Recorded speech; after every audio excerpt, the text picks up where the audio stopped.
Hello दोस्तों, आप सभी का आपके अपने एजुकेशन चैनल एजुकेशन जीनियस में तहे दिल से स्वागत है। जैसा कि आपने थंबनेल में देखा, आज इस वीडियो में हम ऑर्डिनेंस फैक्ट्री बोर्ड आयुध निर्माणी बोर्ड के ऊपर काफ़ी कुछ ज़्यादा डिटेल में डिस्कशन करेंगे। इस वीडियो में हम ऑर्डिनेंस फैक्ट्री बोर्ड के स्टेटस और उसके पुराने इतिहास को काफ़ी अच्छे से समझेंगे और इसकी क्या इंपॉर्टेंस है यह भी काफ़ी ज़्यादा डिटेल में जानेंगे। इससे पहले मैंने भारत की राष्ट्रीय सुरक्षा परिषद नेशनल सिक्योरिटी काउंसिल के ऊपर भी काफ़ी ज़्यादा डिटेल में वीडियो बनाई है, जो कि देश की राष्ट्रीय सुरक्षा और रणनीतिक हितों के ऊपर काफ़ी अहम फैसले लेती है और प्रधानमंत्री कार्यालय को सलाह भी देती है। यदि आप नेशनल सिक्योरिटी काउंसिल के बारे में भी जानना चाहते हो तो यहाँ आई बटन में क्लिक करके आप नेशनल सिक्योरिटी काउंसिल के बारे में जान सकते हो। और इस वीडियो को काफ़ी अंत तक देखना, क्योंकि यह वीडियो काफ़ी कुछ आपको डिटेल में बता के जाएगी। इस वीडियो में काफ़ी कुछ मैं डिटेल में समझाऊंगा आपको अच्छे से कि ऑर्डिनेंस फैक्ट्री बोर्ड एक्चुअली में क्या है और इसका क्या स्टेटस है। दोस्तों, यदि आप चैनल पर पहली बार आए हैं तो आप चैनल को सब्सक्राइब कर दें और बेल आइकन को प्रेस करना बिल्कुल भी ना भूलें। तो चलिए वीडियो में आगे बढ़ते हैं और जानते हैं ऑर्डिनेंस फैक्ट्री बोर्ड के बारे में। ऑर्डिनेंस फैक्ट्री बोर्ड OFB, जो कि कंसिस्ट करता था इंडियन ऑर्डिनेंस फैक्ट्रीज को, जिसको हम अभी directorate of ordnance coordination and services के नाम से भी जानते थे, वो एक ऑर्गेनाइजेशन थी जो department of defence production DDP, ministry of defence, government of India के अंडर में डायरेक्टली कार्य करती थी। 41 इंडियन ऑर्डिनेंस फैक्ट्रीज को, जिनको कन्वर्ट कर दिया गया 7 डिफेंस पब्लिक सेक्टर अंडरटेकिंग्स में।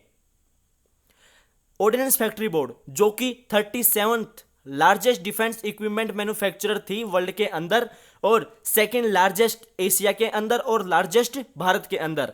जो ऑर्डिनेंस फैक्ट्री बोर्ड है वो world largest government operated production organisation थी और ओल्डेस्ट ऑर्गेनाइजेशन थी भारत के अंदर में, काफ़ी पुरानी ऑर्गेनाइजेशन थी। इसके अंदर जो टोटल वर्कफोर्स थी वो लगभग 80,000 पर्सनल्स इसके अंदर कार्य करते थे और इसको हमेशा फोर्थ आर्म ऑफ डिफेंस भी कहा जाता था and force behind the armed forces, इसको भी इसके नाम से जाना जाता था भारत के अंदर।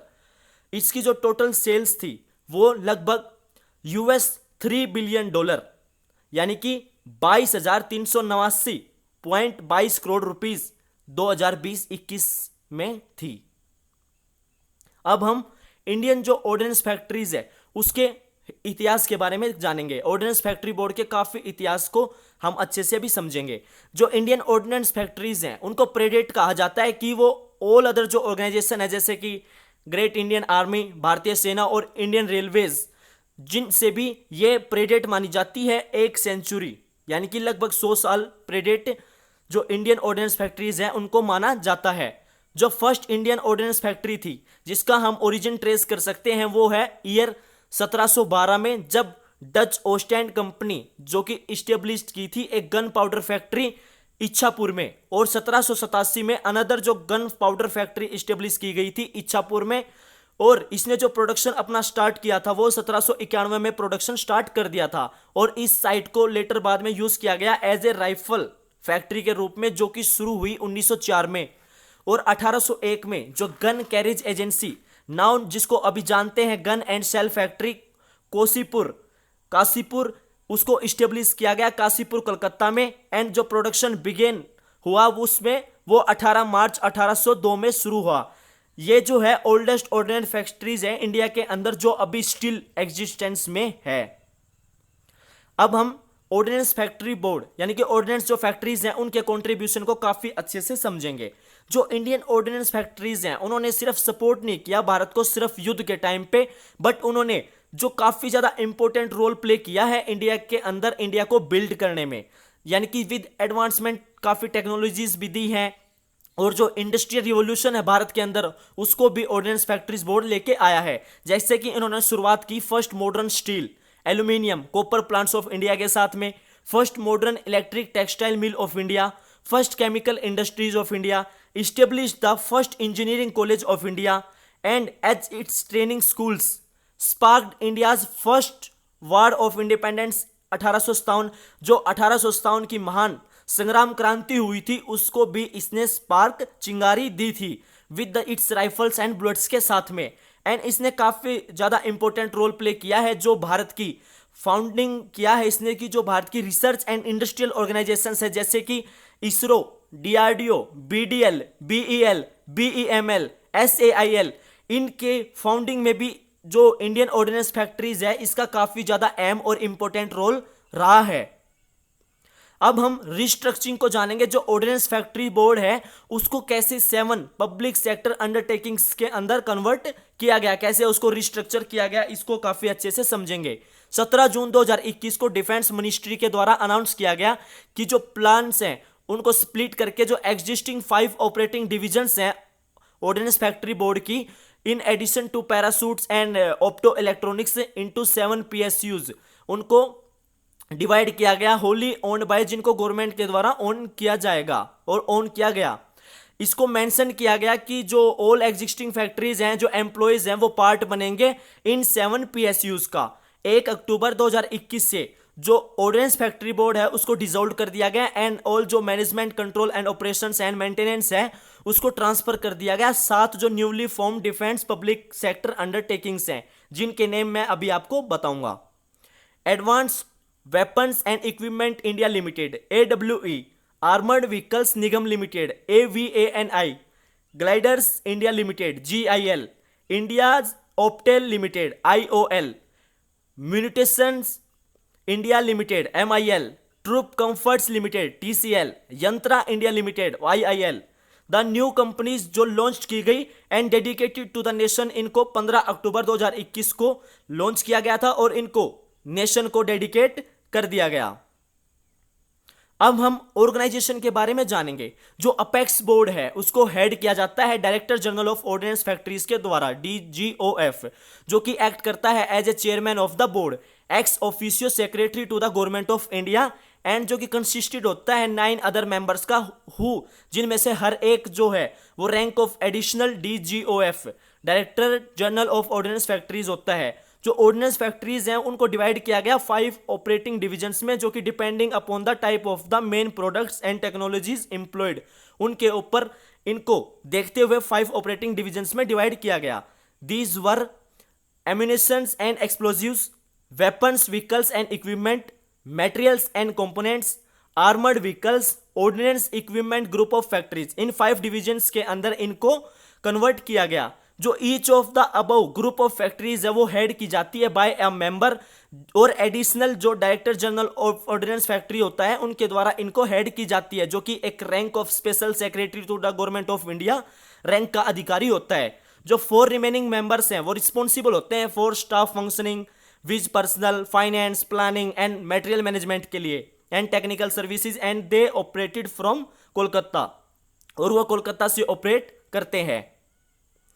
इंडियन ऑर्डिनेंस फैक्ट्रीज सर्विस के बारे में मैं अब आपको थोड़ा सा बताना चाहता हूं। जो इंडियन ऑर्डिनेंस फैक्ट्रीज सर्विस है IOFS, वो एक civil service of the government of India है।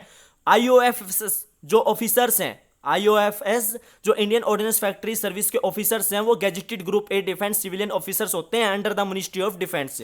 IOFS जो कि एक मल्टी डिसिप्लिनरी कंपोजिट कैडर है जिसको कंसिस्ट करती है technical engineers, civil, electrical, mechanical, electronics technologist, aerospace, automotive, marine, industrial product design, computer, nuclear, optical, chemical, metrological, textile, leather and non technical, administrative, science, law, commerce, management and arts graduate, इन सभी को मिला के जो IOFS है एक वो multi disciplinary composite cadre है।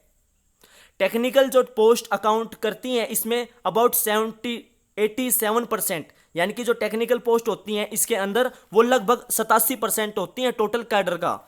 जो doctor, surgeons and physicians serving करते हैं ऑर्डिनेंस फैक्ट्री बोर्ड से वो बिलोंग करते हैं एक सेपरेट सर्विस से जिसको जाना जाता है Indian ordnance factories health service के नाम से, IOFHS के नाम से इसको जाना जाता है। जो IOFHS ऑफिसर्स होते हैं वो रिस्पॉन्सिबल होते हैं maintenance of health of the employees, जो एम्प्लॉयज हैं उनकी हेल्थ और hospitals of the ordnance factories board के मेंटेनेंस के लिए जो IOFHS ऑफिसर्स होते हैं वो रिस्पॉन्सिबल होते हैं। वो डायरेक्टली रिपोर्ट करते हैं टू द IOF ऑफिसर्स को, और जो IOFS एंड जो IOFHS होते हैं वो are the only 2 civil services हैं जो under the department of defence production है। अब मैं आपको प्रोडक्ट्स के बारे में बताता हूँ। जो type of the ordnance material produced होता है वो एक वेरी डाइवर्स और including very small arms to the missiles इसमें शामिल होते हैं, जैसे कि rockets, bombs, grenades, military vehicles, armoured vehicles, chemical, optical devices, parachutes, motors, article pieces plus all associated ammunition, propellant, explosives and fuses. ये सभी के सभी जो टाइप ऑफ ऑर्डिनेंस मटेरियल्स हैं जो कि प्रोड्यूस्ड किए जाते हैं ऑर्डिनेंस फैक्ट्रीज के द्वारा, जिनके अंदर ये इंक्लूड करते हैं from very small arm to the missiles, ये इसमें इंक्लूड करते हैं। अब मैं आपको एक्सपोर्ट के बारे में बताता हूं कि जो arms and ammunition, weapon, spares, chemicals and explosives, parachutes, leather and clothing items हैं जिनको एक्सपोर्ट किया जाता था लगभग more than 30 countries world wide जब ऑर्डिनेंस फैक्ट्रीज बोर्ड था, और अभी भी हाल फिलहाल में भी आर्म्स एंड एम्यूनेशन को एक्सपोर्ट किया जा रहा है। दोस्तों, एशिया में Thailand, Malaysia, Indonesia, Sri Lanka, Bangladesh, Myanmar, Vietnam, Nepal, Singapore. Europe में जर्मनी, बेल्जियम, साइरस, ग्रीस, तुर्की, रसिया, Sweden, France, Switzerland, United Kingdom. Middle East में Oman, Egypt, Israel, Saudi Arabia, UAE. Africa में Kenya, Botswana, Nigeria. North and South America में United States, Canada, Brazil, Chile and Suriname. इन सभी देशों में जो भारत के जो ऑर्डिनेंस फैक्ट्रीज हैं उनके द्वारा जो आर्म्स एंड एम्यूनिशन है, वेपन स्पेयर्स हैं, केमिकल्स एंड एक्सप्लोजिव्स हैं, पैरासूट्स, लेदर एंड क्लोथिंग आइटम्स हैं, उनको एक्सपोर्ट किया जाता था। दोस्तों, 2024 और 25 तक जो हम आर्म्स एंड एम्यूनिशन जो सप्लाई कर रहे हैं, एक्सपोर्ट कर रहे हैं, वो लगभग 35,000 करोड़ तक पहुंच जाएगा। तो दोस्तों, उम्मीद करता हूं कि आपको ऑर्डिनेंस फैक्ट्री बोर्ड के बारे में काफी अच्छे से समझ में आ गया होगा। यदि आपको काफी अच्छे से समझ में नहीं आया तो आप एक बार वीडियो को दोबारा जरूर देखें।